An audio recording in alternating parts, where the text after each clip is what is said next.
सुसमाचार अध्याय 5 वचन 44 से वचन कहता है, सर्वशक्तिमान का वचन कहता है, आत्मा में प्रभु का वचन कहता है, बहुत सच्चाई के साथ प्रभु ने यहाँ पे बताया, परंतु मैं तुमसे यह कहता हूं कि अपने बैरियों से प्रेम रखो और अपने सताने वालों के लिए प्रार्थना करो।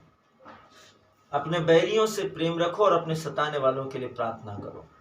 यह है संपूर्ण रूप से निष्कलंकता का एक सच्चा नमूना। आपका मन किसी भी वस्तु, व्यक्ति, स्थिति, परिस्थिति के साथ कोई भी प्रकार से तालमेल में नहीं है। कोई लेना देना नहीं है आपको इस विश्व से, इस विश्व के लोगों से, इस विश्व की परिस्थितियों से। किसने मुझे क्या बोला, उसका मुंह है, वो जाने, उसका काम जाने। आपके मन में उसके प्रति कोई बैर, कोई गुस्सा, कोई नफरत नहीं है।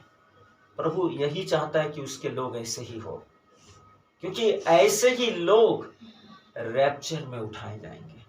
ऐसे ही लोग, परमेश्वर चाहता है कि हम अपने आप को तैयार करें, डेवलप करें, अपने आप को नई सृष्टि के रूप में देखें, क्योंकि आपके अंदर आत्मा है, आपके अंदर आग है। आग क्या करती है? शुद्ध करती है। पवित्र आत्मा आपके अंदर है, पवित्र आत्मा वचन आपके अंदर है, आप निष्कलंक है और इस निष्कलंकता से आप दूसरों को बदल सकते हैं। परमेश्वर के वचन के रूप में वचन का शीर्षक कहता है, प्रेम को अपने अंदर चलने दो। परमेश्वर का वचन कहता है, भाषाएं मौन हो जाएगी, भविष्यवाणियां लुप्त हो जाएगी और ज्ञान मिट जाएगा, लेकिन प्रेम अंत तक बना रहेगा। परमेश्वर प्रेम है, उसने कहा प्रेम को अपने अंदर चलने दो। और यदि आप प्रेम करते हैं तो आपका कोई बैरी नहीं है। यदि आप प्रेम करते हैं तो आपके सताने वालों के लिए भी आप प्रार्थना करेंगे। क्यों? क्योंकि आप उनसे प्यार करते हैं। आप उनके अंदर जो गुस्सा है, जो सताव की दुष्ट आत्माएं काम कर रही है, आपको मालूम है कि आप उस आत्मा को बचाने के लिए उसके लिए प्रार्थना करेंगे, क्योंकि आपके अंदर प्यार है। यीशु मसीह ने कहा, हम मनुष्य को अपना प्रतिरूप बनाए, आप उसकी समानता में। उसने क्या किया? क्रूस पर अपने सताने वालों के लिए प्रार्थना की और उस पर अभियोग लगाने वालों को उसने क्षमा कर दिया। उसने आपसे और मुझसे यही कहा, प्रेम में चलने दो, अपने आप को प्रेम में चलाओ, विश्वास में बने रहने दो। आज का आरंभिक वचन यीशु के वचनों को दर्शाता है, यीशु के मुंह के वचनों को दर्शाता है। वह आपसे कह रहा है कि जो आपको पसंद करते हैं और जो आपको पसंद नहीं करते हैं, दोनों से प्रेम करो। जो आपसे झगड़ा करते हैं, जो आपसे गुस्सा करते हैं, उनसे भी, और जो आपको चिल्लाते हैं और आपकी बेइज्जती करते हैं, उनसे भी प्रेम करो। चकित हो गए। सोचिए, पर प्रभु यीशु मसीह की ये शिक्षा चकित करने वाली शिक्षा है कि कैसे एक व्यक्ति जो मुझे धुतकारता है मैं उसको प्यार करूं। ये चकित करने वाली बात है। आपको चकित होना चाहिए। परमेश्वर की संतान के रूप में प्रेम आपका स्वभाव है। इसीलिए उसने कहा, मेरा स्वभाव अपने ऊपर ले लो, मुझसे सीखो, मैं स्वभाव से नम्र और दीन हूं। आप भी नम्र और दीन हैं, क्योंकि आप ईश्वर से उत्पन्न हैं, परमेश्वर के पुत्र हैं। तो परमेश्वर से परमेश्वर ही उत्पन्न होगा।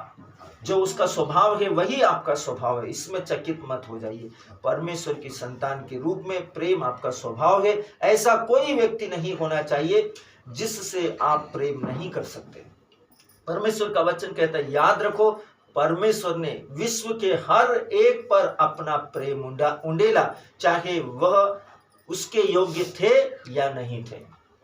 वो सबके लिए मर गया, किसी को भी नहीं छोड़ा, सबके लिए मर गया।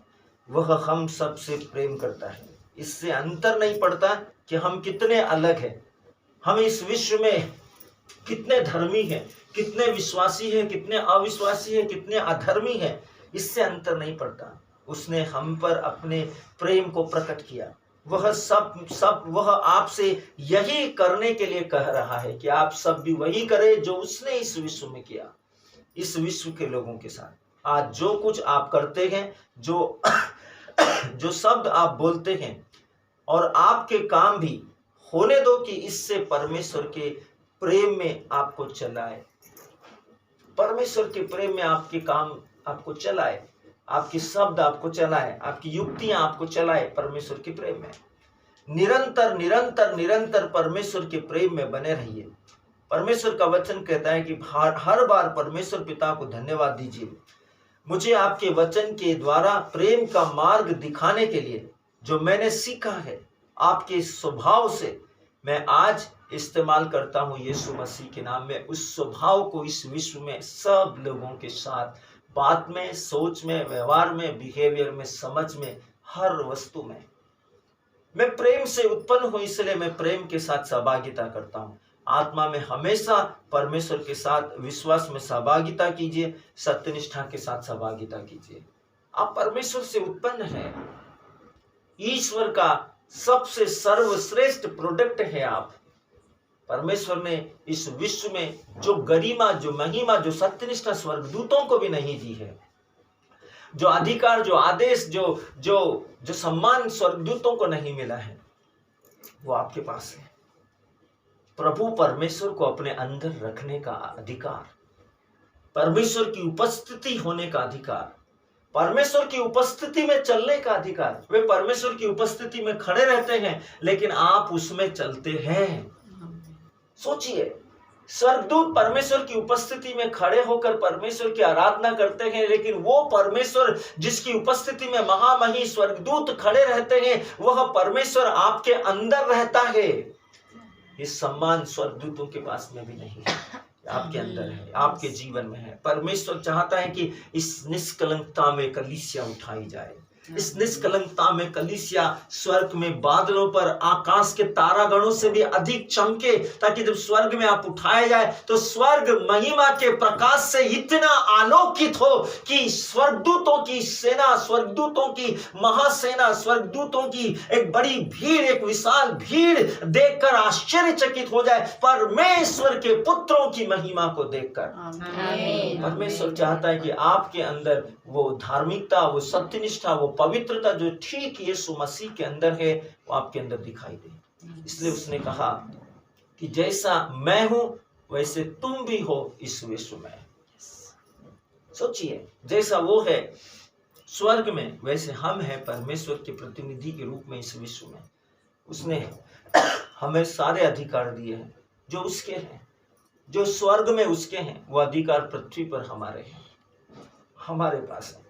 परमेश्वर सर्वशक्तिमान आपको एक महान, समृद्ध, पवित्र, जीवित और राष्ट्र और जातियों के सामने महिमा और सम्मान से आलोकित